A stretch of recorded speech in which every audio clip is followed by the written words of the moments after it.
Exomologiste to Kyrio te agathos, alleluia.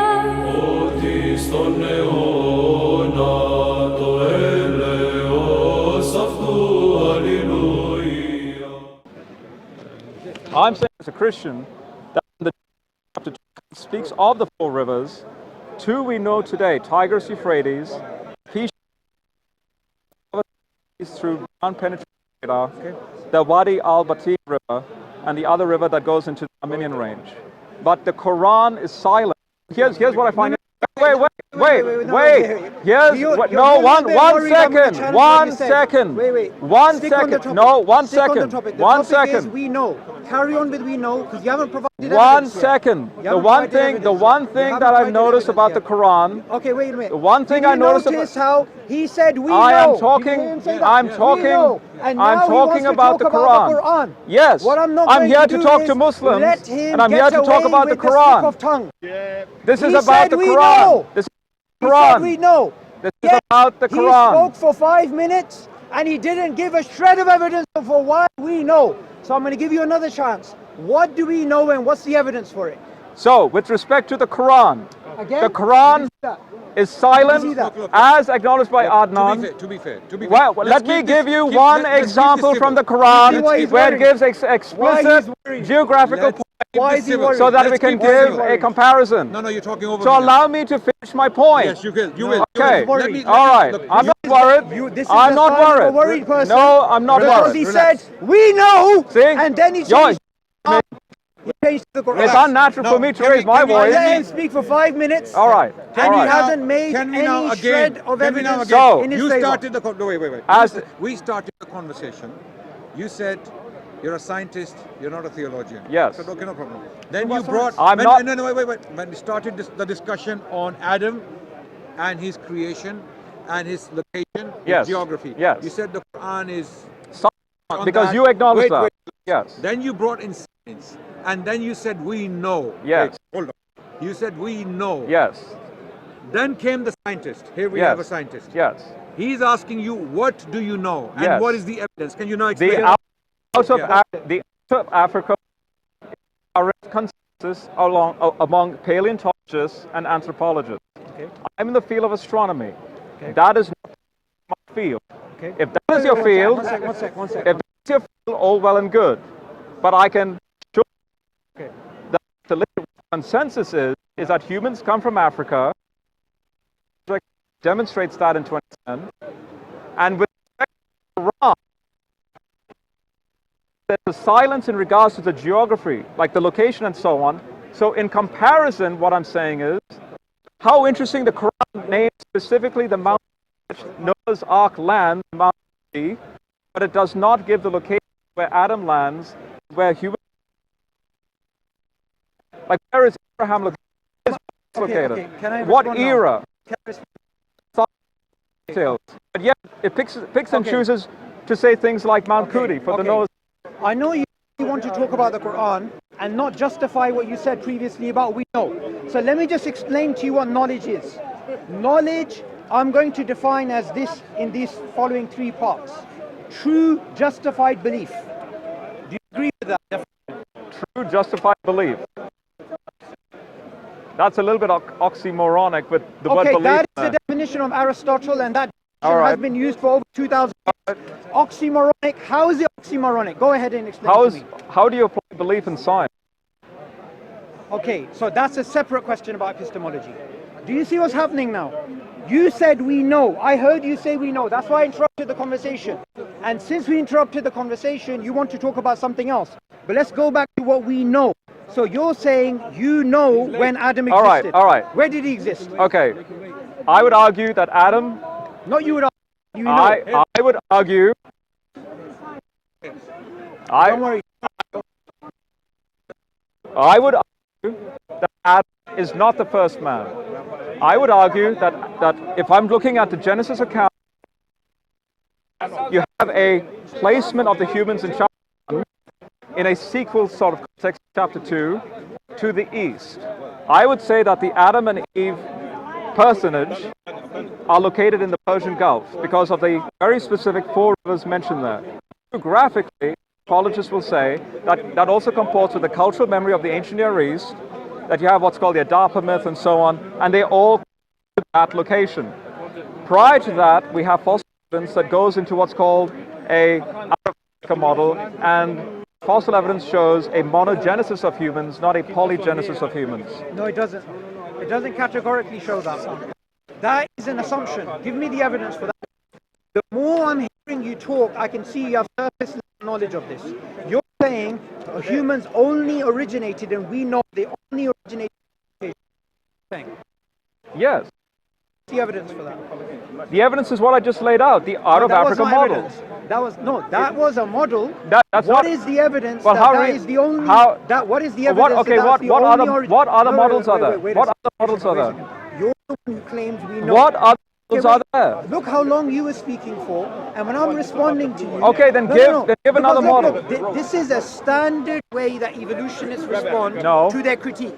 They say, what is your model, when I'm questioning them about the model that they have. I'm not the one who claimed to have a model.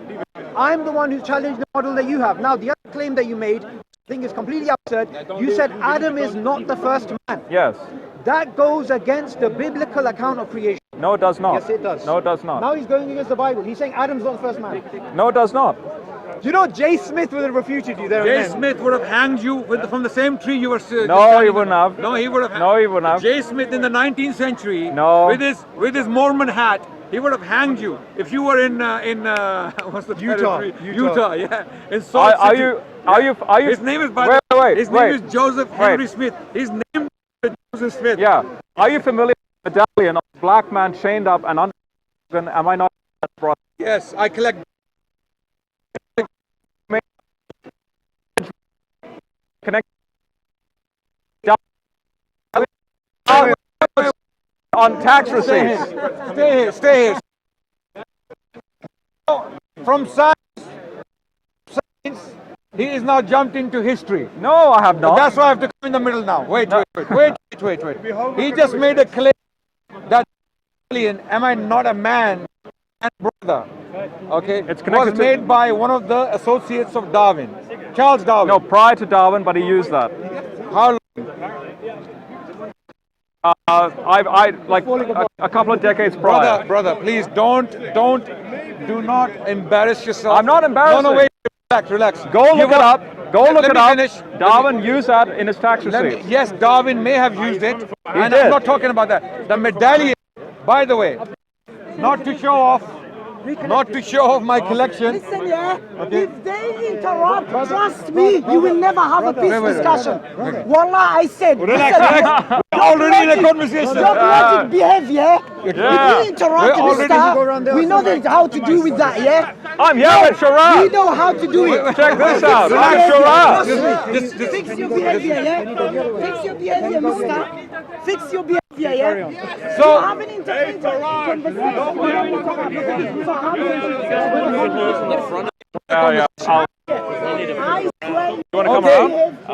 okay, ladies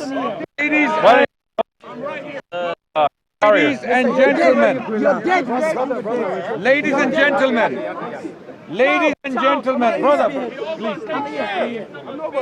We not only find these Christian missionaries coming to the park for the last 3-4 decades, we not only find them ignorant about the Bible, they are ignorant about most things in life. For example, they make claims about science, they are false. They make claims about history, they are false. They make claims about Islam, they are false. They make claims about the Bible, they are false. Now, he made a claim and they're going to send hecklers to disturb me. This is their new tactic. Send hecklers, don't let them speak so that the truth doesn't come out. But the truth can never be hidden. So the medallion he mentioned, although it's a minor detail, but it's an important point. Why is it important?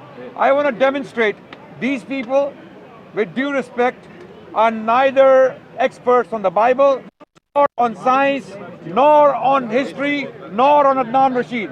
Okay? Okay? So now, this person made the claim that the medallion was produced or made by an associate of Charles Darwin. I possess these medallions in my personal collection. I'm a coin collector. And they were introduced in the 18th century, almost 100 years before Darwin was born. Okay. Okay. Wait. So it's a minor detail, but again, it's an important one. This is to demonstrate these people, just like he walked away from the Bible, and then he walked away from science when Zabur came in, and now he's walking. Okay, so Yeah, I'm not walking away. something. Don't The words reason of mouth. why he and mentioned that is to show that Darwin was against. That's why he against mentioned slavery and racism. and racism. Yes. But to refer to Darwin's work, The Descent of Man. Please. And in The Descent of Man, Darwin referred to non-white people as savages. And today, what do You we are all have? savages. Today, All of what you are do we- savages. What do we have? We have Darwin being responsible for the most heinous type of racism that ever existed. There is a historian by the name of Wycott, and he wrote a book. He wrote a book from Darwin to Hitler. And in that book, he justified that historical link between social Darwinism and what Nazis did. Likewise, the Zionist historian Noah Harari, in his book Sapiens, he speaks about the fact that Darwinism led to what the Nazis were doing. And again, what do we find? We find Darwin's, my friend, you, wait, 1 second, brother. You are a black man. Darwin is calling you.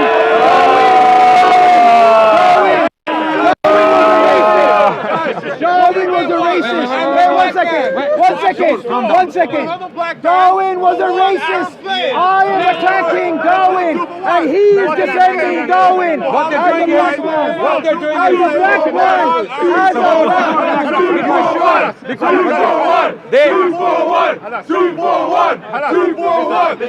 All right, can I reply? Can I reply? You can. Okay. Darwin should never be defended by black people. Darwin Now, should never be defended. wait. When you see these people are not sincere. When he mentioned the term black man, they started screaming and shouting. And they don't want to listen to his point. His point was that to Darwin you are savages. Yes, That's the point. Yes, that was the point. That was the point. I would like. We're gonna ignore these issues. 2 for 1. 2 Okay. for 1. I would like to make a response. Yes, you Before can you do respond. that, let me complete this point. What's your name again? Robert. Robert. I spoke to Robert on a live stream a few years ago, and I remember him Not a few clearly. years, a few months. A few months ago. Robert is mentioning Darwin with the intention to show that Darwin cared about black people or cared about Yes, he slaves. did. Darwin was a racist. No, he was not. Darwin would consider you to be a savage. No, he was not. And you to be a savage. And for me to be No. a savage. Darwin No. wrote in The Descent of Man. No. I want to say something. Darwin wrote in The Descent of Man. He wrote that the white people are the most superior. No. And he wrote, and he justified Or a Christian. colonialism. Yes. Colonialism. And the colonials. I am shocked. The colonials. I am shocked that people of color are willing to defend Darwin. Yeah. I'm gonna wait. Yeah. Now for a Christian to bring up Darwin in this conversation. Let me also give a shows- response. Yes, you will. 1 second. Shows how ignorant he is about Darwin. Charles Darwin was not only a racist. Charles Darwin was used by colonial powers to subdue, No. to massacre, Yes. No. to kill, Yes. to genocide non-white races in Africa, Yes. in sorry, Asia, Yes. and in Latin America. Yes. Okay, Yes. Darwin's theory was used to claim white superiority over non-white races. This is very visibly put down in his book, Descent of Man. That Darwin said in Descent of Man that white race is more developed than the non-white races. He was trying to scientifically justify racism, which the colonial powers used, and which basically, and all these Christian missionaries here, they are all a product of colonialism. All of these Christian missionaries, every single one of them, all Christian missionaries are a product, and we are still fighting an intellectual battle against these people. These proponents of racism, colonialism, and they still hold on to these values. This guy just mentioned Darwin as if he's some noble. I would like, no, I'm sorry. I would like to, no, I'm sorry. I would like to give a response. I would like to give a response. I want to give a response. It's quoting. Then allow me a response after the quote. This is what Darwin. Academics are saying about this. Just hear this. Let Rob talk. Biologizing, colonial eradication. Darwin was making racial extinction an inevitable consequence. So what we have here is this. Do you have access to my drive? Do you have access to my drive? They are disturbed. Yes. They are Just open my drive. that they are getting smashed. These Christian missionaries are getting smashed, and they are getting disturbed now. So we want to put a case forward so that he can respond to it. Okay. So now you can respond. Wait. Now he's gonna. Your followers, you'll show your real colors. Christian, come Show your real here. colors. Pastors, All right. We are ignoring them. We are ignoring. Let them be ignored. All right. That's why Jesus calls them continue. dogs and All right. swines. We're not going to be bullied by noise. We're not going to be bullied by noise. We're the last people you can bully. Here's something for your thing to ski. Anybody wants to watch? This is what Darwin thought of you. Right there. Yeah. This is what Darwin thought. All right. This is a picture endorsed by Darwin. I know. I'm aware of that. Speak now. Speak. Now, For your audience. I recommend everyone get yourself a book. It's an Oxford publication book in 2009 by Desmond and Moore. These two particular individuals are the world-renowned historians on Darwin's life. They keep discovering letters and correspondences that Darwin had. Now, what's interesting is that Darwin used Acts 17:26, are we not all of one blood, to show that there's a monogenesis between blacks and whites. That's why he went on the voyage, to look for a variation of the same species of bird. Where did he go? Where did he go on the voyage? Despite the variation, Where did he go? Despite the variation, Where did he go? despite the variation, Where did he go? That doesn't matter. That does not He's matter. talking about That does not matter. There is a point in this. It is important. Find my drive because I want to read a quote. That does not matter. This particular work is called Darwin's Sacred Cause. Let him speak. We want this guy to speak more so that we have more. You have nothing. You have nothing. So there's a book called, it's the standard now, it's called Darwin's Sacred Cause. The sacred cause is because he was influenced by the Genesis account about the unity of mankind regardless of race and color. And now here's the irony. At Darwin's home, he had a beautiful big oak tree.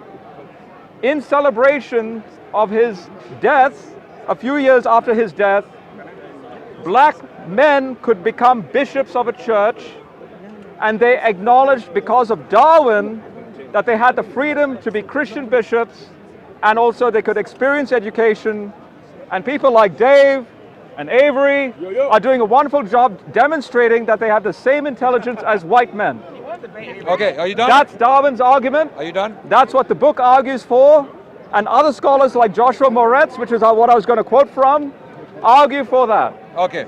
Thank you. Now the Quran says, Okay, wait, let me respond to that. in Islam, Yeah, Quran says. wait, The Quran says. so the Quran, Yeah. Oh, wait. Can you be quiet? We don't need you. We don't need you. We don't need you. So- Get out. Wait. so now, in regards to Islam and the Quran, This guy is bitter because we refuse to talk to him. So he's bitter now. so in regards to Islam and the Quran, Yo, Luffy. You believe that Adam is 60 cubits or 60 foot Don't worry, you continue your claim. or something like You that? continue your claim. All of these are borrowed tales from the Midrash and the Genesis Rabbah and the life of Adam and Eve, Iblis prostrating and so on. The Quran is plagiarizing legends. And that's why the Quran is A, scientific and A, historical. That was my point with Jay Smith. Okay, you're fine. done? Yes. Okay, brilliant. Let me So- use. no, no, no, relax, relax. Okay. So you used a book called Darwin's Sacred Cause by Are you listening? Adrian Yes, Desmond yes, yes. and James Moore. This is what the book says, the very same book on page 149. So he used a scholar to make a claim about Darwin. He's gonna reach from the same scholar. Listen to what he has to say. Page 149 to 150. By biologizing colonial eradication, Darwin was making racial extinction an inevitable evolutionary consequence. What he doesn't want to do is tell you the truth about Darwin's racist nature. He wants to cherry pick. Now, something I want to say which is agreed upon.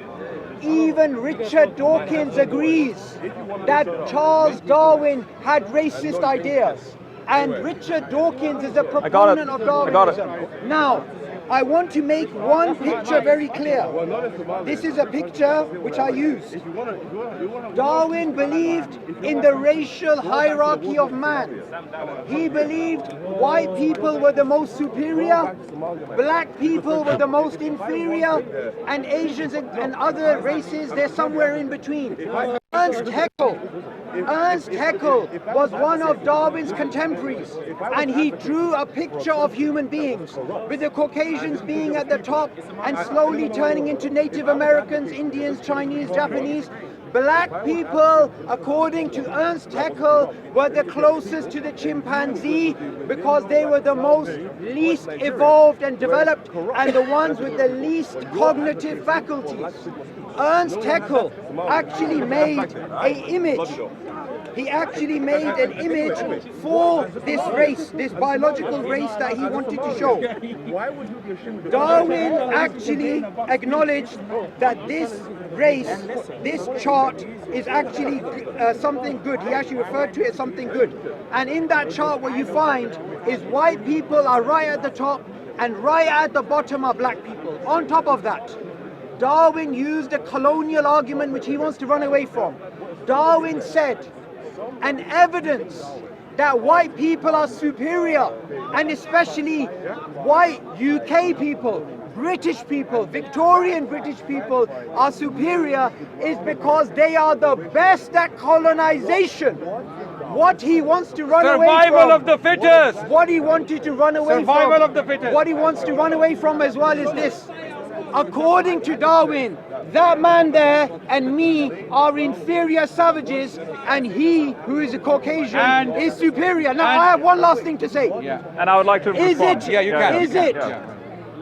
Is it a coincidence that Darwin and yourself happen to be of the same race, which according to the Darwinian theory, happen to be the most evolved? Is it just a coincidence that those who claim to be correct in the theory are also claiming their race is the most superior? This is why black people, Asian people, Japanese people, Chinese people, Indian people faced racism for decades because of Darwin's theory, and that is a part of history that he wants to whitewash. No. Yeah, before you come in, very quickly.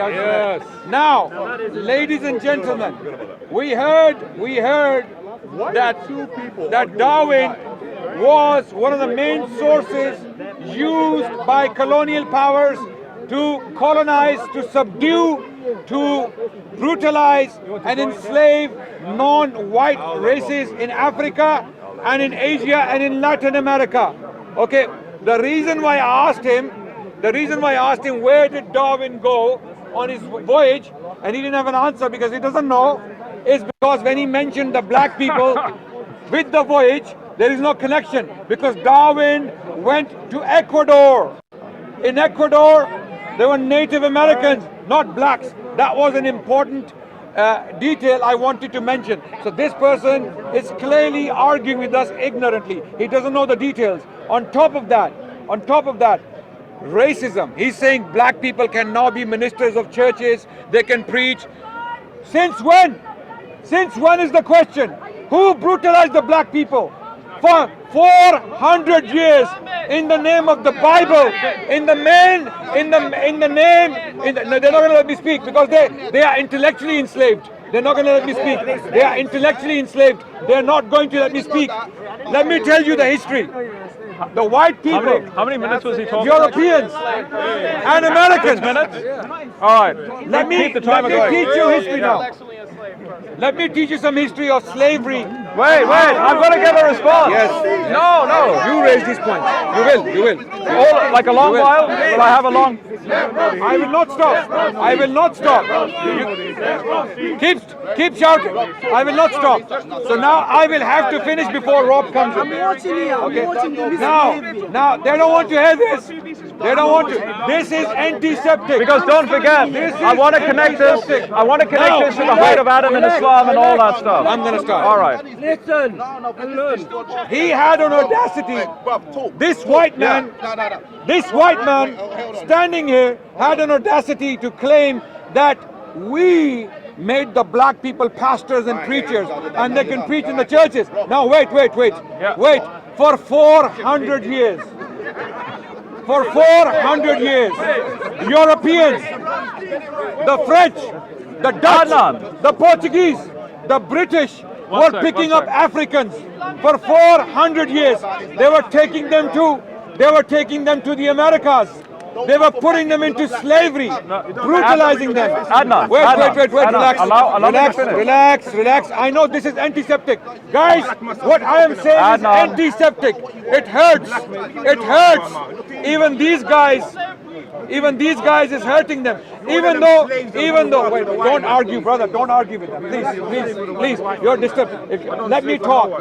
You. Yeah, I'm doing the talking for you. All right. Wait. Yeah. Okay. Can I talk now? Don't engage with them. Adnan. That's what they want. This has been 10 minutes. Adnan, 10 minutes have transpired. Relax. I'm finishing. You're going to come in. And I will have a while to talk? Absolutely. Okay. You will speak. All right. Yeah. All right. Now, don't forget, I'm a guest here in the UK. Okay. Yeah. So Rob, who is from Australia, I want to see when was the last time he stood up for the rights of the Aboriginals, the black Aboriginals of Australia. Wait. I want to see when he did a public campaign for the rights of the Aborigines who are being brutalized to this day in ghettos, drugged up, being killed by alcoholism and deprived of their basic rights. The land belongs to them. Rob and his ancestors stole that land from the blacks by using Darwin's theory. Adnan. Wait, Adnan. Are you listening? Adnan. Are you from India? I am from Pakistan. Okay, I'm from Hyderabad. Okay. So I'm not connected to the whole cause of the Aborigines. Are you not Australian? No, I'm from Hyderabad. Are you not white? No, I'm from Hyderabad. Are you not white? No. Maybe I'm colorblind. Wait, are you saying that because you look He's Australian. I am Indian.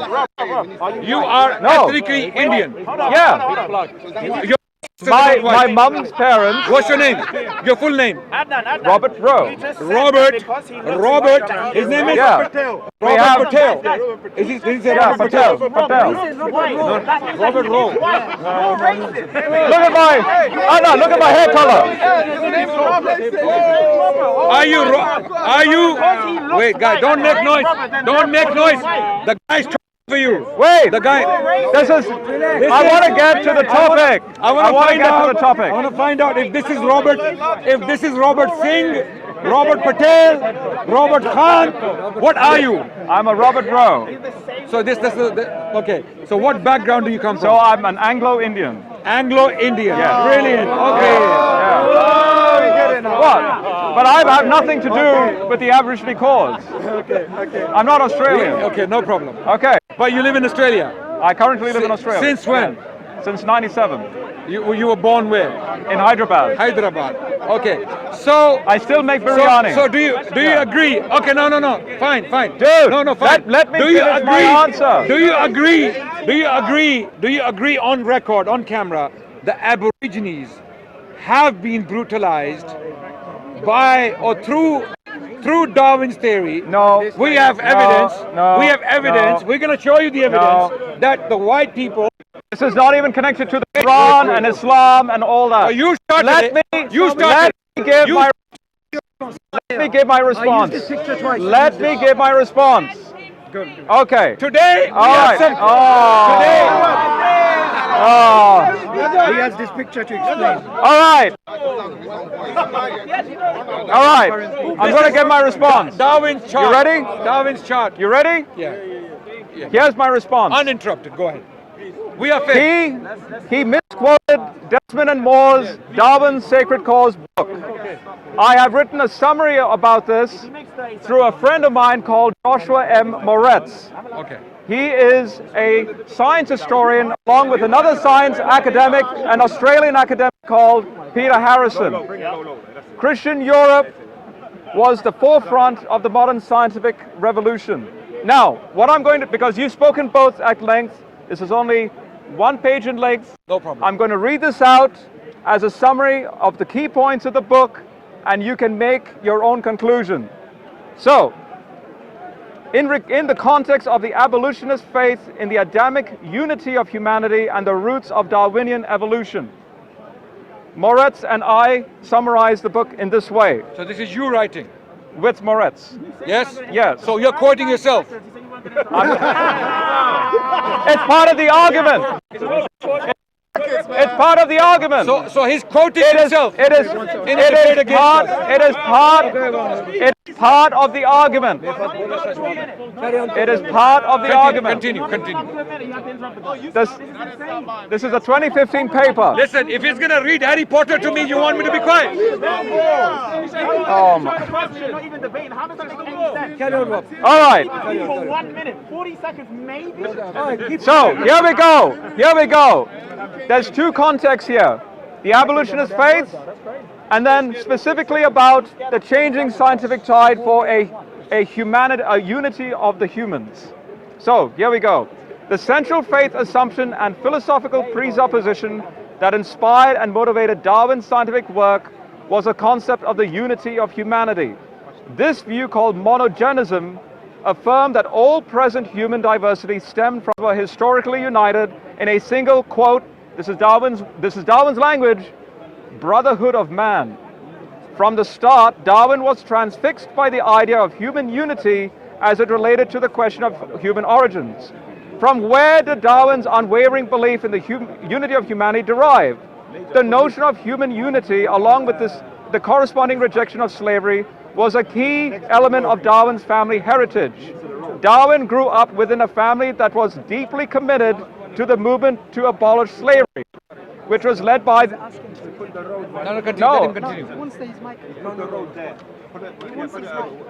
Please continue. Okay. Which was led by evangelical Christians such as William Wilberforce and Thomas Clarkson.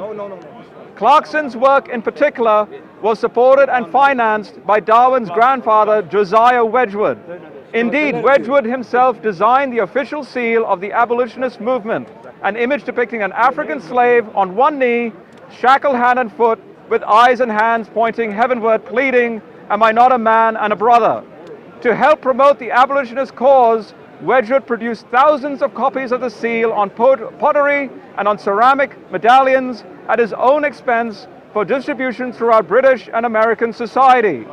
Quote, this is in the book, "Belief in Adam as the father of mankind was solid and the theological premise of anti-slavery," unquote. And this central faith-inspired conviction was firmly anchored in the worldview of young Charles. Quote, "Adamic unity and the brotherhood of man were axiomatic in the anti-slavery tracts that he and his family devoured and distributed. It implied a single origin for black and white, a shared ancestry." Now, here's the conclusion of this paper. At the time when Darwin was conducting his research, which is what I was getting at a moment ago, the notion of monogenism, as opposed to polygenism, was almost as scientifically controversial as the concept of evolution. Monogenists were typically religiously devout abolitionists and evangelical Christians who upheld a single origin for all known races of humanity for the sake of preserving the integrity of Scripture. In the opinion of the scientific establishment of the day, monogenesis was tainted as antiquated religious dogma by the atheists, mind you. Consequently, the anthropological authorities of the mid-19th century caricatured the notion of human unity in a common ancestor and widely dismissed it as myth. The alternative to monogenism that was in vogue among anthropologists and biologists at the time was a view called polygenism, which is why Darwin had that particular wording that you were citing as part of his discussion in refuting it. Polygenists held that various human races were in reality different species with separate origins that never converged upon a common ancestor and perhaps even went back eternally. In Darwin's day, it was broadly understood that, quote from the book, modern science supported polygenesis and that empirically objective, quote, dispassionate and fearless exegesis of the rocks and tombs ultimately pointed to a separate black and white ancestry. Now here's where the rubber hits the road. When Darwin enlisted his keen scientific mind to the aid of the monogenesis cause, he was going deeply against the scientific tide of his day. Darwin's understanding of human unity flew in the face of the world's scientific authorities. Quote, unity hypothesis was an article of faith for Darwinites, a dogma as unfounded as the parson's belief in Adam and Eve, as per the atheist charge that there was no Adam and Eve. As Darwin developed his views on evolution from a common ancestor, he offered traditional scriptural monogenesis, quote, a deeper unity, a more humble theology, and more spectacular evolutionary grandeur. Now, Is it published? it's published. Now, in conclusion, an atheist biologist by the name of Edward O. Wilson, his reaction to Darwin's work is this. It's a short quote. So Edward O. Wilson, by the way, he's even more famous than, say, Richard Dawkins. The great naturalist Charles Darwin did not abandon Abrahamic and other religious dogma because of his discovery of evolution by natural selection, as one might reasonably suppose. The reverse occurred. The shedding of blind faith gave him the intellectual fearlessness to explore human evolution wherever logic and evidence took him. So here's an atheist biologist saying that Darwin agreed with the Abrahamic faith, in this case, the unity of humanity. And he was fearless about it because he was going against the tide of the racism of his day. Otherwise, why would he be fearless?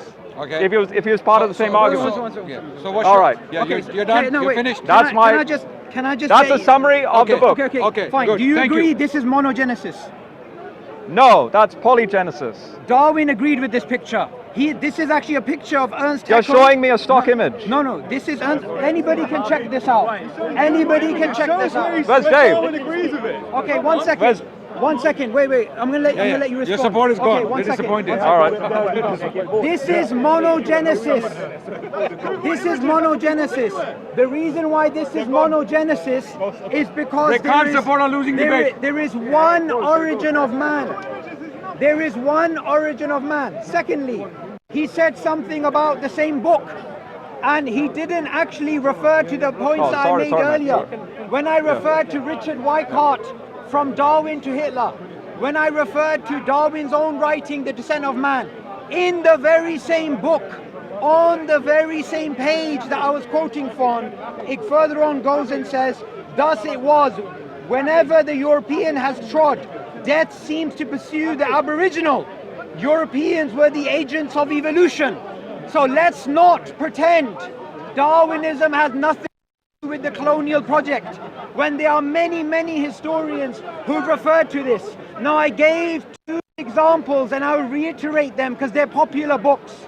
Sapiens by Yuval Noah Harari, the Zionist historian, and Richard Wycott's book From Darwin to Hitler. What is true? What's your name again? Robert. What Robert said is 100% true, that Darwin refuted polygenesis. Wow. I agree with you. Hey. However, Yeah. he moved from one racist camp to another. What? Because wait. he refuted polygenesis to go to monogenesis, but in his monogenesis model, humans evolved in a way that the chimpanzees and the primates were closer to black people than they were to Caucasians. And that is a fact that he omitted. So he lied by omission. So the fact that you find amongst Darwinists is this: they will give you part of the history without giving you the full picture. Now, I want you to stick to this point. Darwin refuted polygenesis, but he came to monogenesis, and the picture I showed you that was made by Ernst Haeckel is a picture that Darwin himself endorsed. So let's stick to that point. Monogenesis model of Darwinism is still a racist model. Carry on. Exactly. So I'm gonna add a small caveat, and you can come back. Can you connect this to the Islamic view of anthropology? Like, why was Adam so tall and all that? Yeah, we're going to come to that. I'm going to respond to that very quickly. Okay. So clearly, Rob has presented his case. He read from his paper, which has been published, but clearly he's missing out facts that were clarified by Sabur. That Darwin, even though he jumped from polygenesis to monogenesis, he was still a racist. He was still not the noble man. On your phone? He was still not the noble man Rob is trying to claim he was. Yeah. Okay. So now, ladies and gentlemen, Dave, what did your Darwin actually mean? If he was a proponent of monogenesis, as Rob claimed, what does he actually mean when in Descent of Man, Darwin is saying that white race is more developed? It is more developed than non-white races. Okay, it doesn't matter how you word it. This concept in itself is a racist concept. Darwin gave it the name, the endorsement of science, while previously there were some philosophers of the 18th century who may have held these views without any science backing. Darwin gave racism science backing, and this is the backing. These are the words, these are the ideas that were used by white European colonial powers to brutalize, subdue, enslave Africans, Asians, and Latin Americans. Okay, this is the reality. This is what historians are saying.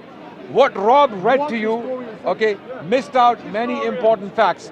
Coming to Adam. Yes. Adam was created in those dimensions in the heavens. Okay. Wait. Be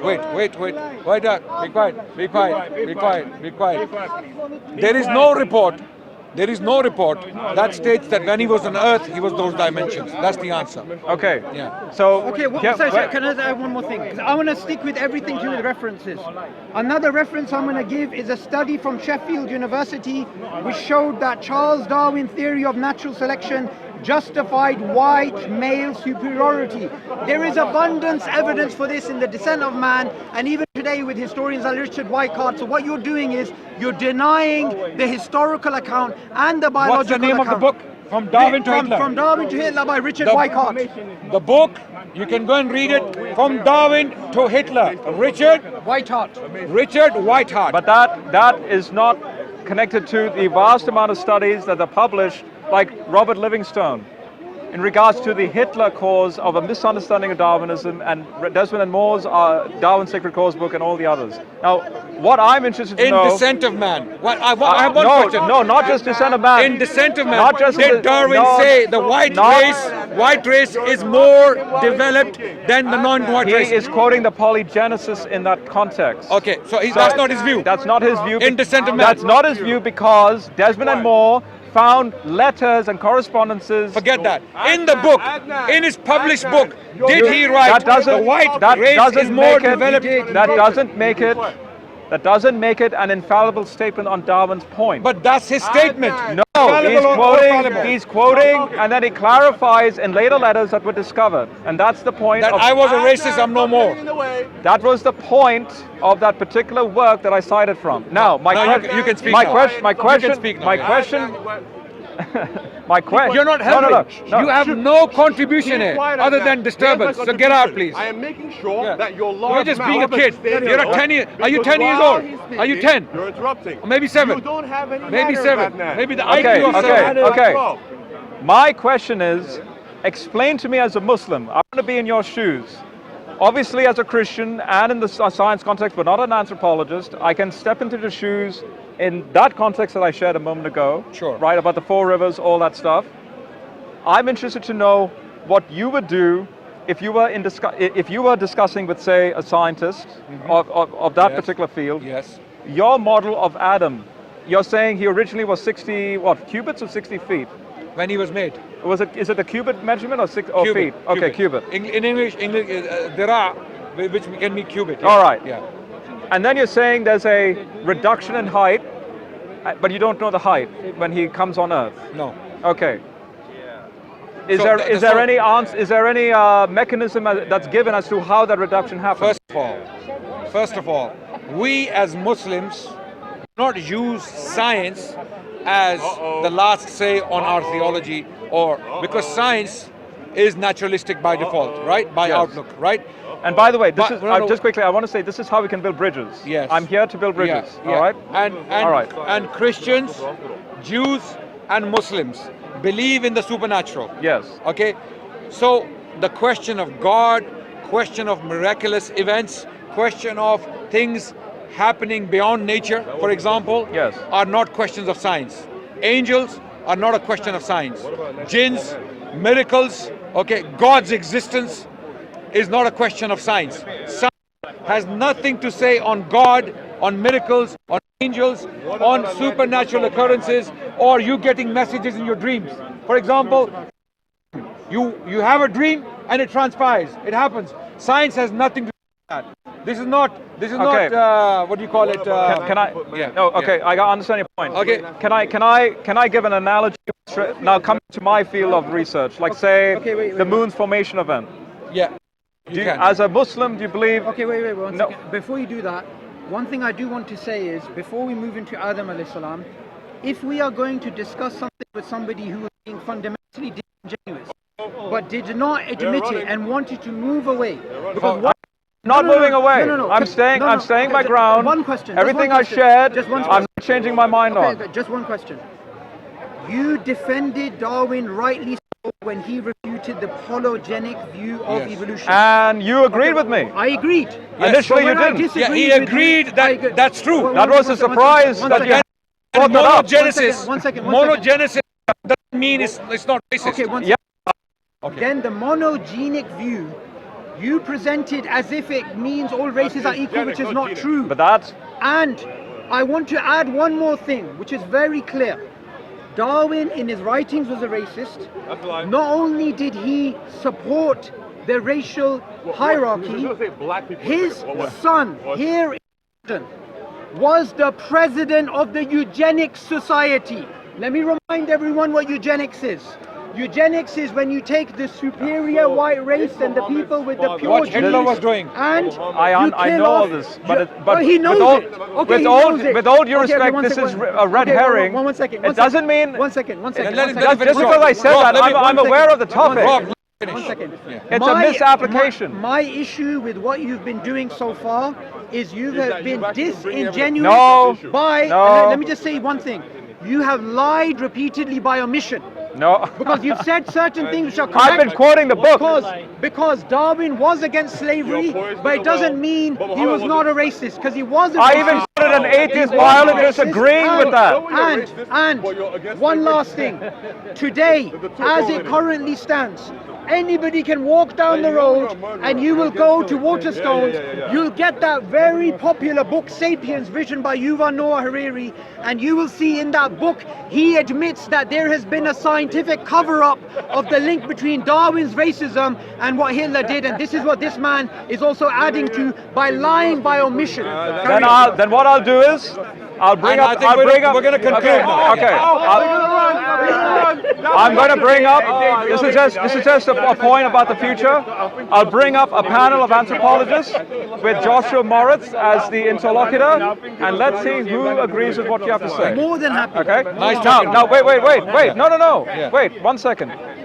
When you brought up science, right? Like Islam has nothing about science and so on. And I understand what you mean. No, I didn't say that. No. Okay, let me reword it. Hello, wait. Don't read your ideas into my words, please. You're talking about the supernatural. Yes.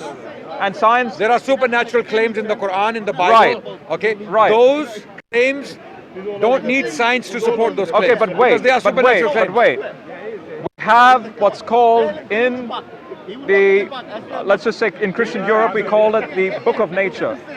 Nature as an elegant book. It's it's in the Belgian Confession. Yeah. All right. Interestingly, we can actually develop a whole model with respect to how, say, the moon forms. The Earth is 4.56 billion years old. The moon is 4.4 billion years old. That's science, right? That's science based on the models to explain Right, but science has- how the moon forms. You can never how explain. does Earth's material on the moon. You can never explain the supernatural by using Wait. science. You can never do that. What I'm saying is, You can point to it. what I'm saying is, we live in a very physical world. Yes. Okay. Yes. When we go to the moon, we find potentially isotopic evidence of Earth life from Luca on the moon. We live in a physical world with metaphysical, It is true. metaphysical It is true. experience. It is true. Wait, 1 second. You made a statement which is patently false. It is true. You said we have evidence of Luca on the moon. Yes. No, we do not. Yes, we do. Do you know why? Because we don't even know if there was Luca even existed, or if there's multiple Lucas. We don't know are that. going back to the moon because there's isotopic evidence Of Luca. of a type of Luca on the moon no, with respect to late no. heavy bombardment period. You're going to have to explain this. There's You no evidence look for it this. up. Look it up. Go on. But with respect to Wait, one second. wait on. With respect to Theia smacking into proto-Earth and the moon collision event, Earth was once upon a time 2.5 hours per day. Listen. All of That this slowly becomes the 24-hour period. Gymnastics. Wait, All of no, this it's not scientific gymnastics. It's science. It's science. Yes, scientific gymnastics. It's not scientific We gymnastics. don't need this to explain It's not- theology. I'm willing to be your student. Let- I'm going to be quiet. I just want you to justify something. Justify the existence of Luca and Luca's remnants being on the moon, please. So, we know that life starts just after the moon collision event 4.4 billion years ago. We have what's called the Young-Sung paradox. Right. All right? During that period, you have spikes of potential life. We're talking prokaryotic sort of type of, no, I wouldn't call it life, but it's basically the building blocks that are there to bring about prokaryotes. And with respect to bombardments that smack into the Earth in that period, we have models to demonstrate that the moon is close enough with a 2.5-hour rotating Earth that when you have further meteorites hitting the Earth, you have ejection of material that will hit the moon. When we went to the moon, we are noticing Earth soil on the moon, basically. The question is, there's a potential for basically tons of Earth, a type of Luca form of life on the moon. Then our next, you can look this up. You didn't even justify what Luca, you can look this if up. Luca existed. You can look this up. You didn't that they're justify- going back to the Okay. moon to answer that question. Okay, do you know what we're going to do? We're going to slow No, down. wait. We're I was originally Before making you a. justify Luca. I was originally making a point with respect to what you're saying. Okay, just before that. No. you made a completely false statement. I am You going got to paid finish for my that point. face I am going to Because finish you my made point. You got caught I out am on the going Darwin to basis finish thing. my Now point you're in gonna get caught regards out on to the Luca. scientific method Okay, wait a of second. how we know Wait, about wait, things You in said- natural history. You said Luca. Do you know what Luca is? Would you like to know? I would like to know. So tell us when Luca existed and how do you know Luca did exist? I know. How do you know there was one origin? I know the attribute of We know we can give a specific. the attribute of gospel claim. We can give a specific date, dating date. 3.825 billion years Listen, ago where we going is with the, this? is Where we the going with earliest this? that life goes. Where are we going with this? Wait, one second. What I'm saying One is, second. what I'm saying One is, question, one what question, I'm just one saying, question. no, One no, question. no, no, Because he's getting no, caught. That's why he's no, No. doesn't know what I'm he's sorry. talking about. I'm sorry. I've been very patient. He doesn't know I what have been he's very talking about. patient what is Luca? for this whole time. Wait a second. What is Let me- I let am me make a coming to statement. your point one statement. about Tell me science whether and the I'm Quran right. and in Islam. There is Too no much noise. evidence. I am there is coming- no evidence. There's one origin. No, There could have that's been not even my multiple. point. There could have been multiple. My point What's your is, point? Yeah, make my your point. point is, Yeah. we're talking about the height of Adam. Yes. So but you're talking about when I said what's the mechanism by which 60 cubits to say an average height of 5, Those are 6 different feet. dimensions. Okay, Yeah. you then said science has nothing to do with the supernatural. I believe science is by default naturalistic. Okay. As defined today. Okay. So as defined today. Yeah. what I find interesting, Yeah. as an atheist before I became a Christian, Yeah. and even now in my Christianity, You need to move a step forward now. Come to Islam, inshallah. Yeah, because when I went it's into not my gonna happen. Christianity, when I went into my Christianity, Yeah. I appeal to science even more as a glorious thing of God, right? As theists, I think we can acknowledge that science showcases the handiwork of God, the fingerprint of God. That, in other words, our natural world is God's fingerprint. You don't have anything from God. Wait, let me finish my point. What you have is changed, corrupted. So when we look, Do you acknowledge that? when we look First through, of all, as a when we Christian, look, do you acknowledge that? when we look through natural history, You haven't been honest about science. No, Let's see if you're honest about I've theology. Do you know the Bible is corrupt? Do you know that? no, it's not corrupt. If I show you black and white evidence, This- then and let's see how much of a scientist you are. I'm going to show Oh him scientific my gosh. evidence. I'm going to show him scientific, categorical, empirical evidence that the Bible is corrupt. Oh. And if he says, let's see if he says, okay, No, wait, Adnan, you said you'll allow me to finish, my brother. the Bible is corrupt. What Let Christian are me you? finish. Yeah. All right. Even J. Smith agrees with that. Even J. Smith agrees with that. You can't get worse than that. You cannot get So worse when you than that. have Even he acknowledges. in your theology an unscientific claim of Adam going from 60 cubits to what, 6 foot? Where does science come into this? Exactly. Okay. Exactly. Can I justify that? In science, wait, no, no. no, I want to stick to your point about Adam. That's what I want to stick to. Because what you I want to even go to Abraham and Moses, That's fine, the that's fine. Pharaoh drowning. I just There's wanna- no I evidence just for the want- Pharaoh okay, drowning. okay, There's no evidence for Abraham in the fire. Can we stick to On this? and on Can and we on stick I to can this? go. Can we stick to this? Okay. There's no evidence that your great grandmother existed. Okay, There's no evidence. One second. Rob, There's do no you evidence. agree with me? Do you have it? No, So what wait, you're do you have saying evidence? Show me evidence. So what you're saying is Show me you're evidence for your you're basically deflecting grandmother. and saying Yeah. that Okay, yes, one second. Rob, there is no evidence. Okay, wait a second. Let's stick to what you're saying. Are you saying the Quran has unscientific claims? Yes. Okay. Do you believe for every claim to be correct, it has to be scientific? It has to comport to natural history, yes. Okay, so let me make a claim. I believe Jesus, peace be upon him, was born of a virgin. Is that according to you, and when you were an atheist, I can ask you that because you came from that background, is that an unscientific claim? No. Okay, good. I don't believe it is. I'll tell you why. Because science, the way it's defined, is based upon something known as, you're getting distracted. This guy's not going to help you. He's not going to. He's 7 years old. We're sticking to It's your. not gonna help you. We're yeah. sticking. Speak English. We're and you are through science. We're sticking to your. No, I'm listening to what he's saying. Science is currently based upon something known as methodological naturalism. Yes. Do you agree with that? Yes. This did not exist before the 19th century. Before the 19th century, methodological naturalism was not there. Okay? All right. You referred to Peter Harrison earlier, Yes. the historian. I interviewed him a few months ago. Yes. Peter Harrison is of the view that this distinction between naturalism and supernaturalism, the way that we're given this false dichotomy is wrong. It's very simplistic. I agree. Okay. In fact, that's what I've written about as well. so here- Just quickly, I would argue for a hypernatural view. We should change from supernaturalism, and here's just quickly why.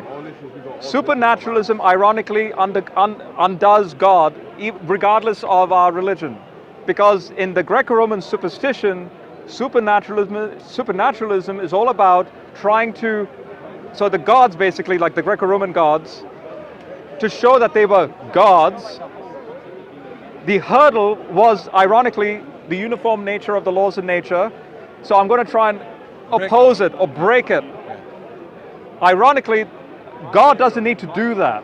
Okay, so here's where we He agree. works Look, with the look, natural Rob, laws. Rob, me and you, we Yes. both agree with So it's a Peter hypernatural view. We both Yes. agree with Peter Harrison's view. Yes. Okay, now, I'm going to make a particular claim. Scientifically, it is impossible to verify miracles, and I'll explain to you why. When it comes to the scientific paradigm, we will only deal with naturalistic effects and naturalistic causes. We will never be able to refer to anything supernatural. As scientists, we're not allowed to do that. Right. Therefore, the virgin birth, if I was to walk down the road and talk to a scientist, that scientist would say the virgin birth is unscientific. They would say that. Right. I would say, He is blocking my beauty. I would say the virgin birth, like the sea parting, like the miraculous creation of Adam, like many of the miracles in the Quran and the Bible, are things which cannot be scientifically verified, but logically it doesn't mean they didn't happen. So I would make a distinction between what's logically possible and what is scientifically provable. And not just quickly, not. So where not, do we disagree? That's my okay, point, and before then we get here's the into it. disagreement. Okay, sure. So I agree. Good. Let me give an example to build that bridge. Sure. When you're talking about, You I'm speaking as a Christian with respect to, I'm speaking as a Christian with respect to two passages of scripture to build that bridge. Wait, we're going to finish. In Genesis chapter 1 verse 2, you have the Holy Spirit hovering over the waters. The early patristics, and even that word for hover, rahab, is very rare. It only occurs 2 times in the Torah. In that verse and in Deuteronomy 32, speaking about how God can, from a formless and void condition, from an eerie wilderness condition, can incubate life, because hovering language there is to do with birds and so on, for that culture to understand. That same word in the Greek equivalent is used when Gabriel talks to Mary, saying that the Holy Spirit will hover over you to bring about that miraculous nature. That All of this is unscientific though. No. What I'm saying is to build this bridge, origin of life research hits a wall, so to speak, where they go into, I kid you not, Earth origins, or maybe panspermia, or directed panspermia. And I'm going as a theist RNA now. world, DNA world, yeah. Right, and as a theist now, I'm saying supernatural, well, let's just say hypernatural, but supernatural directed panspermia. God making the first life, say Luca, to bring about. And then evolution happens. Now, just quickly. Same thing with all the happenings, Noah's flood, the parting of the sea. Don't forget the Exodus account has wind coming specifically. It's a simultaneous supernatural and natural phenomenon. Now, I'm talking about what happened in history, so to speak. You and I can agree on those contexts, but for example, the Quran says that Moses struck the sea, but the Bible says all he did was lifted up his hand. The Quran says the Pharaoh drowned and was washed up and preserved. Both accounts are unscientific. No, but that's not the point. No, but what do you actually agree? happened? Do you What agree? actually happened in history is my point. Okay, my friend, do you What, agree? did he strike the sea or did he raise his Did the hand? staff become a serpent? Look, firstly, Did the staff become a serpent? Well, both the Quran, it did. the Quran and the Bible Look, says so. look, my problem, but I'm Rob, talking is about this. the differences. Look, my problem, Rob, is this. You're trying to make it look like we're in a different boat when it comes to miracles, and it's not true. I'm not You know talking. it's not I'm true. not even talking about that. So that's why I'm you talking brought about. up the creation Okay, of wait. Adam. I'm talking about. Where I would say we are different is that the Bible. You're not hearing me. The Bible gets certain I things historically just wrong. heard you. I'm saying, what was the name of the mountain? Let's get this guy in his role. Sorry. What was? speaking and people can't see Sorry. him. Sorry. What was the name of the mountain? Huh? You want? Yeah. What was the name? Oh, you can turn around. Ah, it's okay. It's okay. What was the name of the mountain that Noah's Ark landed in the Quran? Judy. Right. The only other people group that spoke about Judy were the Syriac Christians, like Ephraim the Syrian mentions Judy. No one in the ancient Near East, not even in the Genesis account, because in ancient Near East they call it Urartu, the Genesis account says Ararat, but specifically that Syriac connection is there in the Quran. Same thing with respect to the Pharaoh drowning. What was the name of the Pharaoh that drowned? If it's Ramses II, We don't know. he dies in 1213 BC. We don't know. But I just said we don't know. Wait, I'm just saying. The Bible claims it's Ramesses. No. He didn't drown in the Bible. Yes, But- Ramses is mentioned in Exodus. Yes. So Ramesses So the second. Pihahi wrote yeah. and Ramses, the Yeah. storehouse of Ramses, and that's why Egyptologists. Quran doesn't say Ramesses. Well, this is my question. Like when I read Ibn Kathir, he says that Gabriel swoops down, stuffs mud in his mouth because Surah 10 mentions. That's from an Israelite. That's from an Israelite saying. Okay. I'm not making that as that as an argument. I'm just saying this is what I've read, and I'm wanting your clarification. Yes. So when Egyptologists say you have a range of pharaohs from Amenhotep II, potentially to Meneptah, and interestingly, one of your commentators, Madudi, I think his name is. Yeah. Don't use any commentaries. Give me an authentic. No, I'm just saying, based on what I've read from you, Prophet, he holds to Meneptah. So in other words, you have a range. Yes. We have their bodies. Yes. Now, Maurice Bucaille says that French doctor in the 70s, apparently he found salt content and sand content in Ramses' body. That's been disputed. Claims, yeah. Egyptologists say that the Exodus, according to the Bible, and even outside the Bible, happens between 1275 BC and 1250 BC if it's Ramses II. Claims. But he dies in 1213 BC. Can I just say? Wait, my last point. All media, like cartoons like Prince of Egypt and so on, all depict the pharaoh surviving that sea of reeds that washed the Egyptian army away. It's only the Quran that has him drowning. And the Ten Commandments. I'm saying if I was a Muslim, then I would have to believe that this is Allah declaring, no human, because see, Surah 3 says this is from the unseen. Muhammad wasn't a witness. Excellent. So Allah is on the hot seat when it comes to history. Yes. So my question is, did that happen? What happened? Did what happen? The drowning of the Pharaoh, for example, Yes. or Mount Kudi for the Ark landing, XYZ. Can I ask you one question? Yes. Ask you one question? Is there any thread that can categorically show the Quran is wrong in any of these accounts? Yes. Which one? Which one? Exactly. The Pharaoh specifically. How? Which Pharaoh? Okay. Which Pharaoh? Quran doesn't mention the Remember Pharaoh. when I said that range? Amenhotep. No, wait. I'll answer. Remember that range? Amenhotep II to Meneptah. Meneptah is Ramses' son. So you're using the range.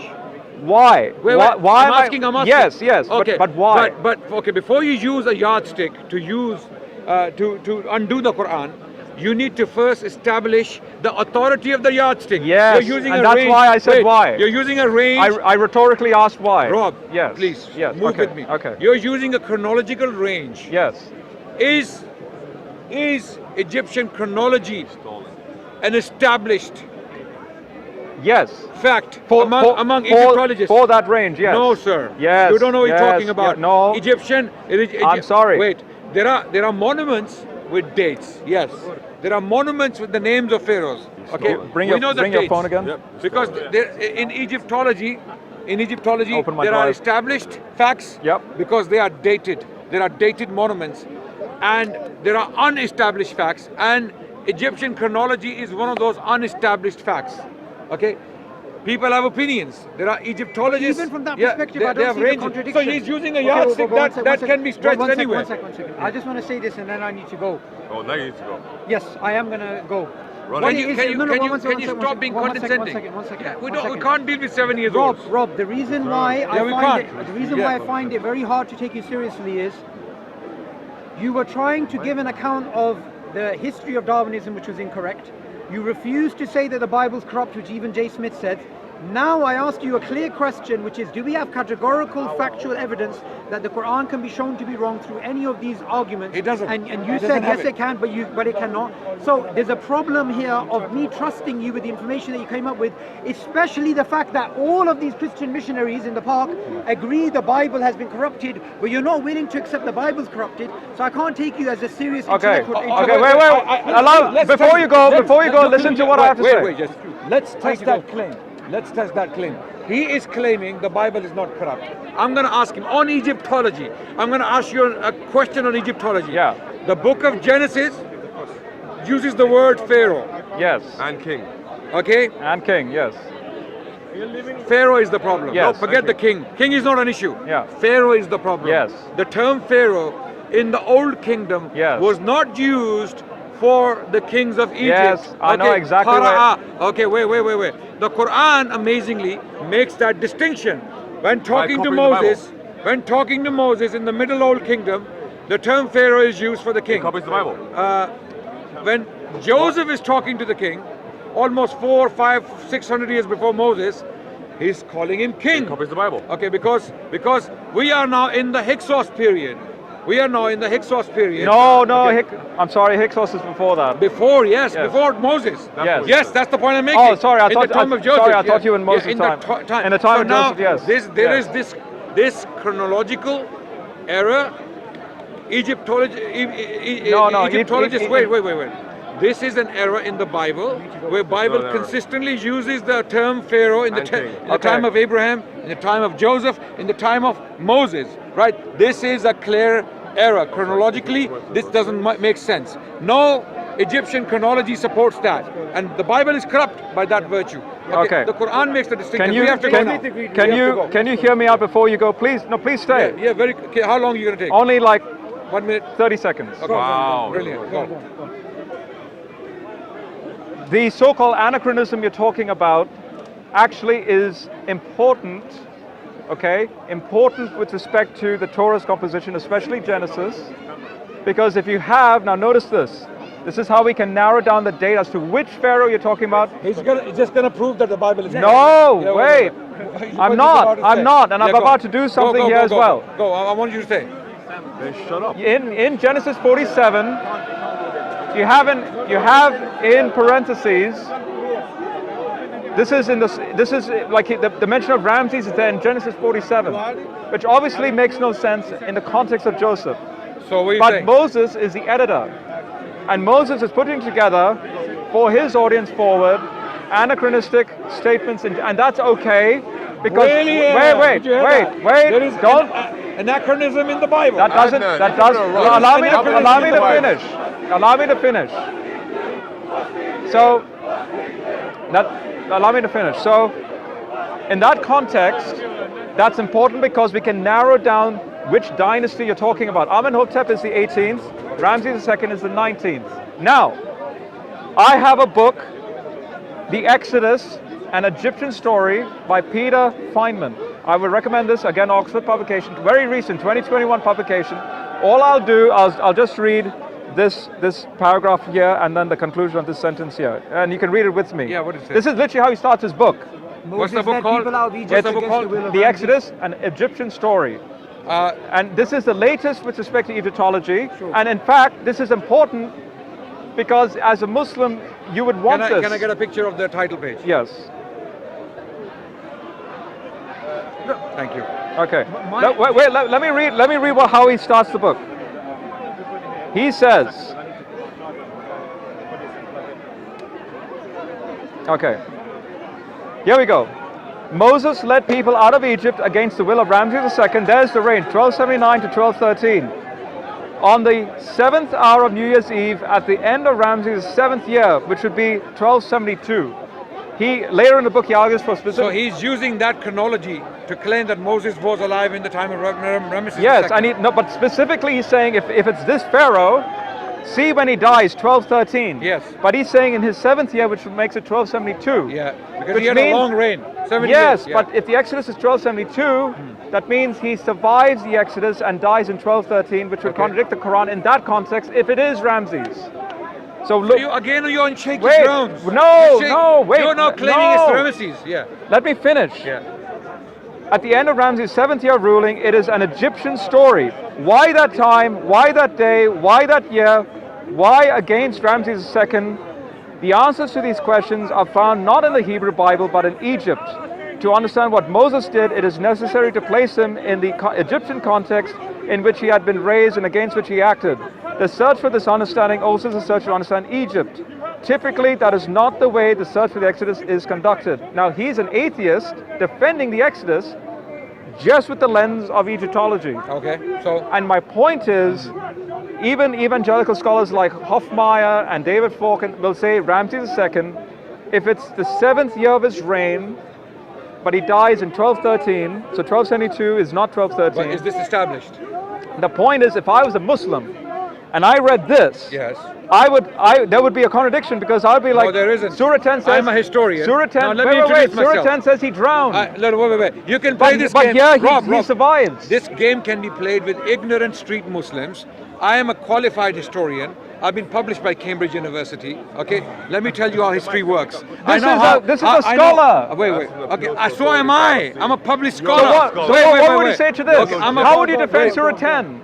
Listen to him. I'm a peer-reviewed, public, Cambridge, Cambridge peer-reviewed, qualified. public, Cambridge what? Yeah. What? This guy's 7 years old. He doesn't know what that means. This is Oxford. You're charlatan. This is Cambridge. This is Cambridge. This is me. Wait, let me show you. Yep. That's me. That's me. Okay? Well done. Wait. No, seriously, well done. No. I'm like. This is me. Okay. Yeah, can you see that? Yes. That's me. That's the author. Any Okay. idiot Now, can get published on Cambridge, now. like you. I know how this field works. No, you don't. This is not established. Chronology, in particular, chronology of Egypt, is not an established field. There is a lot of. That's a big claim. Where's your There proof? is a lot of difference of opinion, a revision, and a lot of difference of opinion among Like in Islamic history. established When you claim- Egyptologists. Okay. They don't agree as to when the Exodus was. So If there was an Exodus, for example, first of all, So most of them don't even disagreement accept means that the first Exodus. They are established. atheists. Actually, Wait, they do yeah. now. Like the case in point, that atheist scholar. Well, okay. You're no problem. using outdated scholarship. The point historian. is, Has the Bible been changed? you cannot use Like the Quran, yes. something unestablished to make an established point. You get my point? You cannot be on a shaky ground and start building a house of cards. Notice he's not even going through the Bible to defend. He's just going through Egyptology. So just because this guy says Exodus was at the time of Ramesses II, You guys were arguing we don't have to earlier accept it. based on the He's workings a of world-renowned one- Egyptologist. So, I'm a world-renowned historian. No, you're not. Published by Who the Cambridge. hell knows you? But just quickly, just as I tried to build that, Whether you like it or before not, you it's go, true. before you Whether you go, like it or not, you before don't you like go, it. can Whether you like it or not, it's before you true. go, can you please explain to me how you defend Surah 10, the drowning? As a Sorry? historian, how would you defend the drowning of Pharaoh? Because I try to build a bridge. Do you just believe it because the Quran says so? 100%. I believe it word by word, taught But by notice, God. but notice, I have no okay. qualms. But here's a thought experiment. Notice he tried to do it without the Bible. As a let's see if I can just defend it just through Egyptology, and he does. Can you do that? I don't The think he problem- was saying what you said there. The Because Christians- even the way you read it, wait one second. The Christians, way you read it there, you were reading into it. Wow. Yes, you were. And secondly, Like if you were we reading are, into it. we are to take Okay. historians seriously, please be consistent. Which historian, including this one, does he believe the Bible is preserved? No, he doesn't. That's what the No, argument no, is. no, no, no, no, wait. So No, no, I- wait, wait, Yeah, wait, wait. This is a fact. Wait. No, Yeah, no, forget. wait, Here's where it gets interesting. Forget an Egyptologist. Here's where it gets Forget an One second. Egyptologist. Yes, Smith, biblical you were scholars. Yes, where it the gets Bible interesting. says. Biblical So scholars. does he. Wait. And the fact Christians. is, Yes. all of Believing them- Christians. Show me your That's phone not again. me. Show me your. Here's where it gets That's interesting. not me. Yeah, because no one knows you. Yes. Rashid is with HID. Sorry. Yes. SH. Here's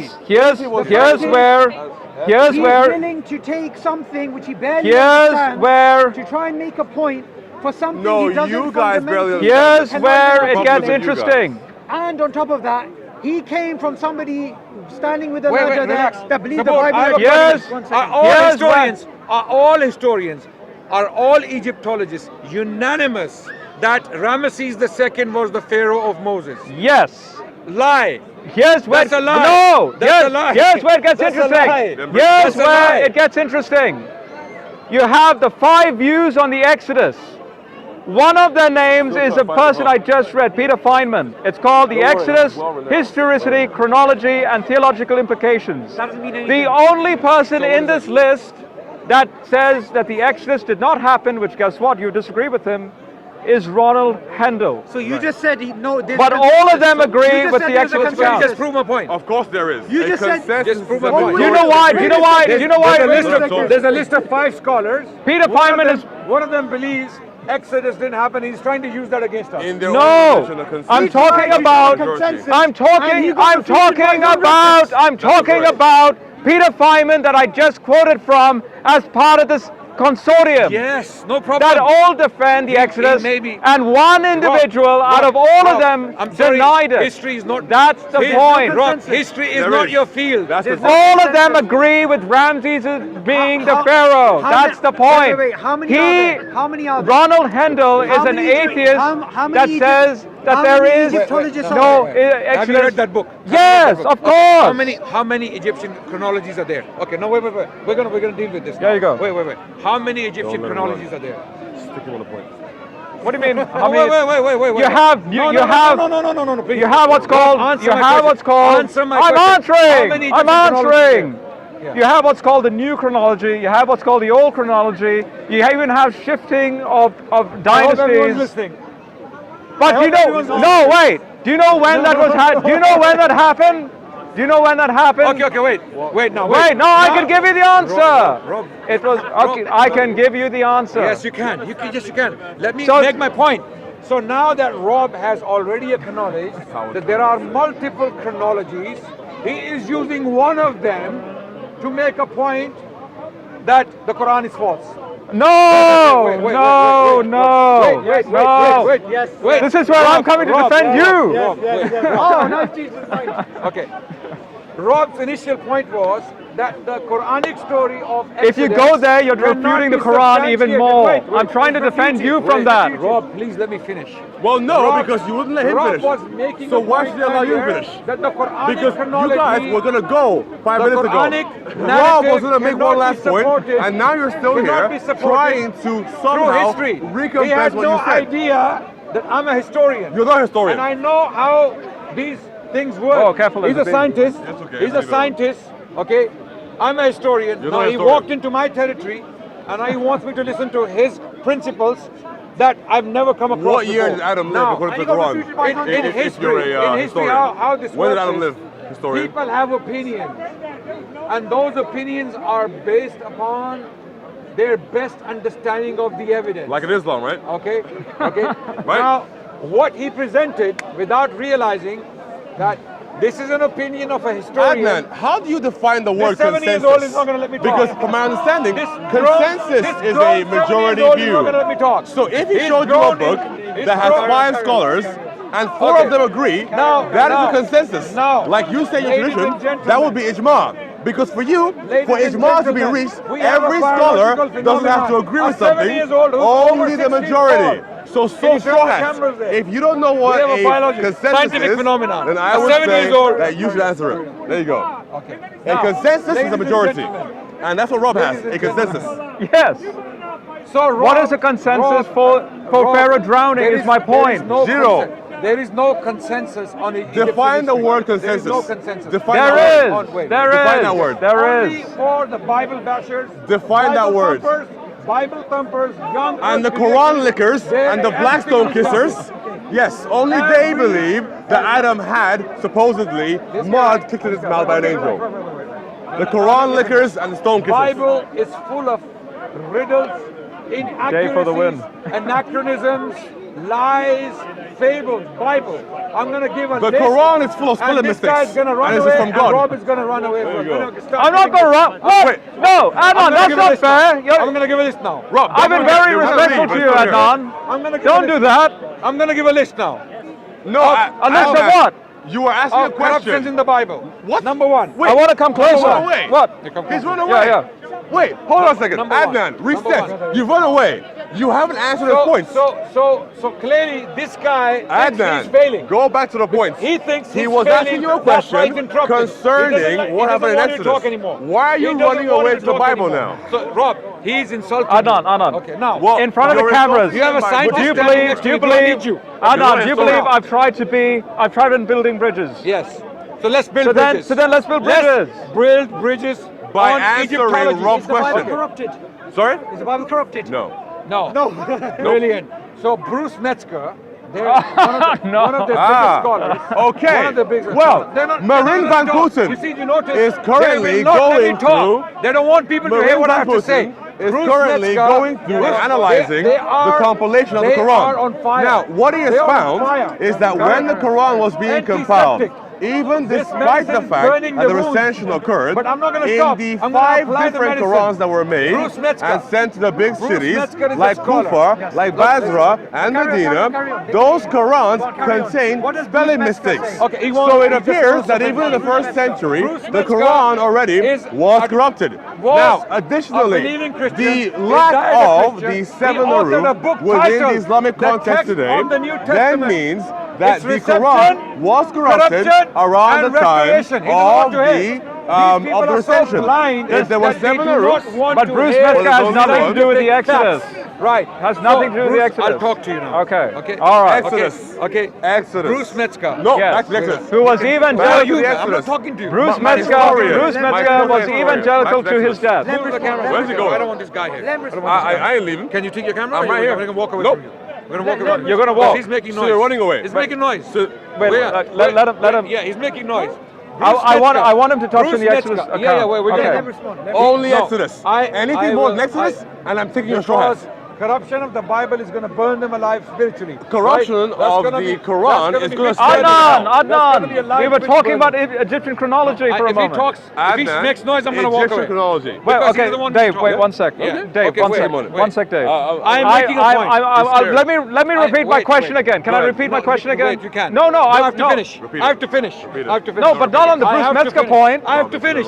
You made a point about corruption. Not he me. didn't. Not Rob me. never mentioned corruption. That's a lie. They don't want to hear the names. Rob They never don't mentioned hear the that word. names. That's a lie. Okay, now, Rob, I'm talking to you. If he makes noise, I'm going to Okay, walk away. Dave. Yeah. Okay. All right. All right. I'll hold it. Okay. So, Now, wait. Egypt. No, Rob. Egypt. We're going to come to Egypt. We have been to Egypt. We're going to go back to Egypt soon. No problem. We're going to go through all We of can Egypt. even right We're now gonna go take from Cairo to Aswan. Adnan. Wait.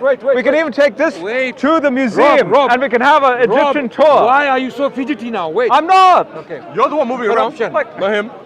The Christian, You're literally bouncing side to side. The biggest Christian authorities in the world who have actually systematically move it. studied the text of the Bible, okay, in particular the New Testament, have said that the Bible, the text of the New Testament is corrupted beyond repair, irreversibly corrupted. Your the phone. text of the New Testament, corrupted.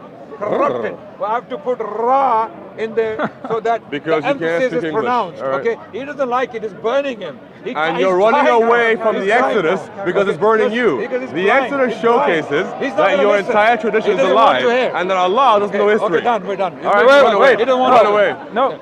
So the book's name is Bruce Metzger. Okay, Google the book so that we can show a picture as well. So that people can Google easily and find show a it. picture. What about the Published content? by Cambridge University What does chapter Press. 1 say? Cambridge, not missionary and their seminaries and their publications, all propaganda, Okay, all wait. lies. Okay, never believe a book published by a Christian Never seminary. believe what a Muslim says. Never. Dave. They are bigots. They Oh, will wow. never speak. Ooh. They will ignore Boys did all well. scientific Dave. consensus. They will ignore all historic consensuses, and they will come up with their own theories. And they'll pick and choose. Bruce Metzger, Corruption of the Bible. Very easy. Google Bruce Metzger, Corruption of the New Testament. Yeah, there you go. The name of the book here, everyone, so that now What does the content say? the book title, the title of the book. But not the content. Okay. Contents come later. The title. What does it say? The text of the New Testament. Its transmission, corruption, and restoration.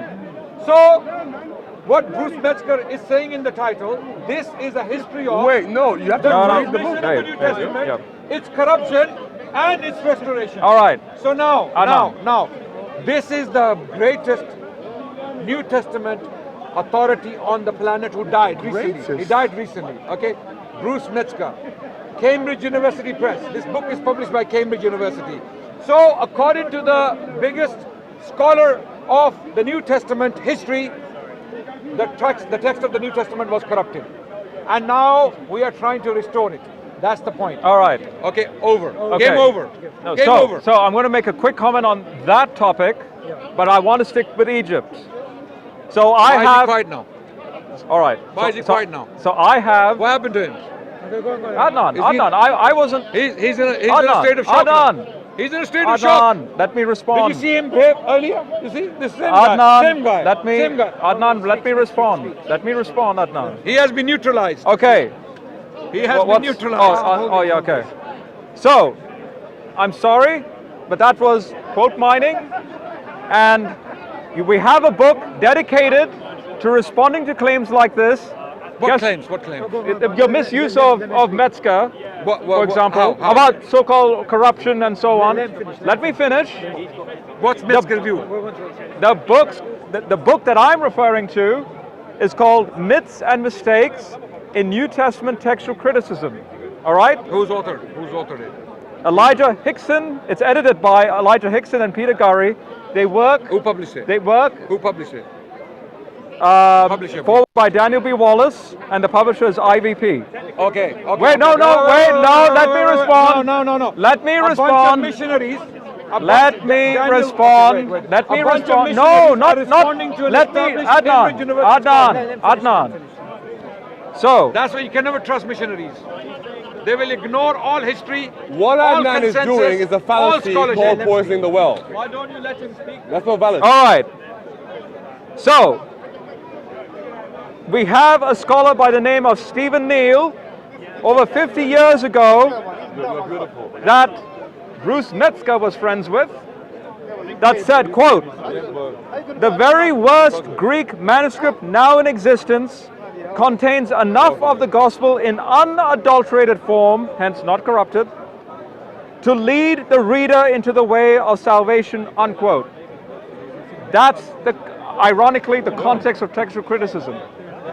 Now, with respect to Egypt, what is the... Can I? No. No, I'm sorry. We'll get to I'm Egypt. sorry. I want to respond to that. Very quickly. Sorry. Very quickly. Then get to Egypt about the chronology. Yeah, we're going to get to Okay. Egypt now. So he just read a quote from a missionary. No, Stephen Neal is not a missionary. There are 50 years ago is Bruce Metzger. There are Trinitarian scholars who are missionaries and as well as scholars. I'm not denying that. Okay.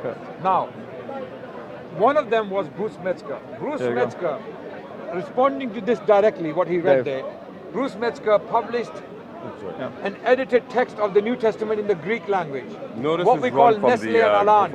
okay. Okay. I'm the only one quoting. Bruce Metzger writes in the preface on page 11 that all 5,300 Greek, now 6,000, the number has increased. And the more the number is increased, the more the riddle is increased in the case of New Testament manuscripts. He writes, and I quote, "All biblical New Testament manuscripts of the New Testament, not any two of them are similar in all their particulars." Okay, faced with all these contradicting readings, I'm quoting word by word.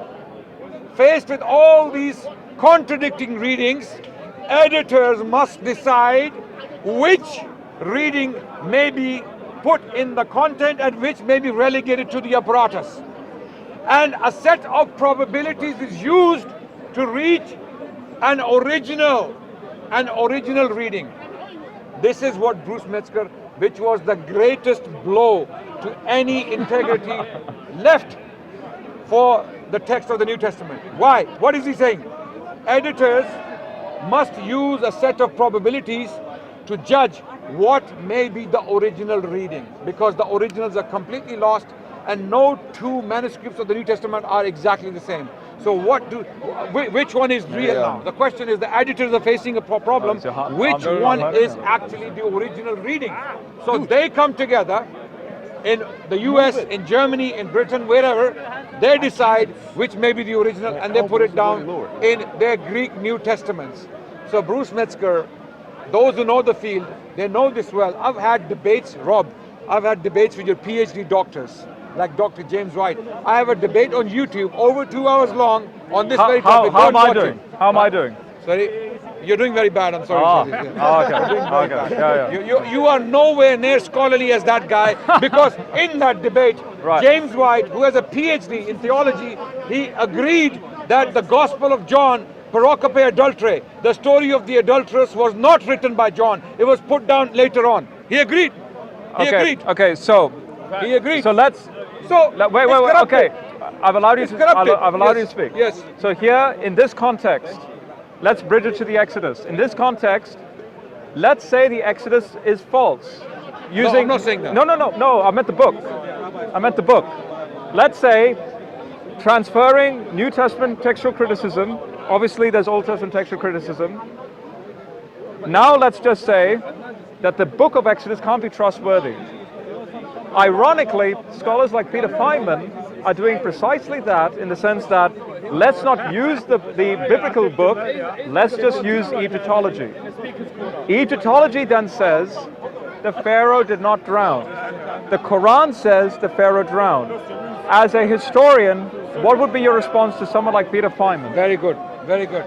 As a historian, I will respond to this scholar as follows. I will say that your opinion is based upon assumptions, okay, deductions, and extrapolations from Egyptological evidence and biblical evidence. You're trying to make sense not of... biblical, not biblical. Remember, okay. I just said not biblical.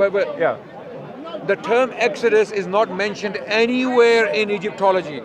It's a biblical term. So he's using a biblical concept to read Egyptology into it. Okay, wait. So I would disagree. I would say, first of all, there is no consensus as to when and where and with who the Exodus took place. The chronology of Egypt is highly disputed. It's a very contentious area. To use the chronology of Egypt to make a point against the Quran, you are on shaky grounds from the very start. From the get-go, you are on shaky grounds. Okay. Egyptology and its chronology is not an established field. Only dated monuments are established. Where the dates are there, where the names of pharaohs are there. They are established, no questions there. Wait. So here, this is very important now, This is me building a bridge now. When you're talking about shifting chronologies, so imagine timeline A, timeline B, and they're doing the shift. In fact, that Christian documentary called Patterns of Evidence goes along with that argumentation. I don't take anything from Christians. No, I'm just saying... Nothing from missionaries. I'm just saying... Missionaries are liars. They have been liars, even scholars are liars. Just saying they bring up that to introduce to Christians who may not be aware about this chronological argument of Egyptology. The point is, it's an old, outdated model. Wait, let me finish. Let me finish. Yeah. The point that you're not understanding, and I'm not saying that derogatively, is that even if you shift the timeline, so for example, his timeline is, the chronological timeline for Ramses for him is 1279 to 1213. Say if you shift that into the 1300s, the point is it's that same pharaoh in the 1300s. All you've done is you've shifted all the pharaohs forward and backward, but it's the same pharaoh of that period. The point then is, where is Moses in that scale? Is he with Amenhotep II all the way to Meneptah? And in between would be Ramses II. But you're only stuck within that range of pharaohs. Not necessarily. So what? He could be before Amenhotep? We don't know. He could be with Akhenaten. We can never know. So then how do you know he drowned? Quran. There we go. Quran. Yes. And on that note, thank you very much for talking to you. Thank you. Thank you, Rob. Nice talking to you. No hard feelings. Ignore all the passion and all the noise. Which mics are yours? I don't know. Is that mics? Mics. So, people, it comes to the Quran. Is running away. When you come to the Quran, this quasi-historian and his quasi-scientific buddy run away. Adnan, you're a clown with that straw hat. Zabor, Allah sticking your hairline. All right, Rob, I think that needs a very long wrap-up. I don't like men, so you don't. I don't like your straw hats. Thank you. It's good to see you. It's good to see you. Zabor, you're a us. Bye. Okay, Rob. So traditionally, what we would do at this point is you would do a giant wrap-up. So Rob, what on earth happened there? All right, let's come to the center. Shall I hold this? Thank you. Thank you. Thank you. 47 minutes. But it was like 2 hours, really. Light work. All right. So, right there at the end, after all that, it just comes back again to my frustration with Muslims. I like Adnan because he's... Oh, sorry. Shall I? Go ahead. Oh, go ahead. So I like Adnan because, the whole Indian context and all that. I'm all for building bridges. I want to be friends. This is obviously new to me, being very, go for it. Notice that his answer at the end was, I can't give you the evidence. I can only rely on the Quran because the Quran says so. Whereas I'm giving evidence outside the Bible. Case in point, Peter Feynman, to showcase how you can specifically narrow down to a particular pharaoh, a particular year, and it comports with the biblical history. And how curious. The Bible, notice, the Bible doesn't have this very explicit statement that not just does the Pharaoh drown, but his body is washed up to be a sign, for all generations. And then Egyptologists wonder about the logistics of that, because if you're talking about the Bitter Lakes, go and look up Hofmeier's work on this in regards to the location of where the Sea of Reeds is and how they do the Exodus. See how when you have the Israelites come out,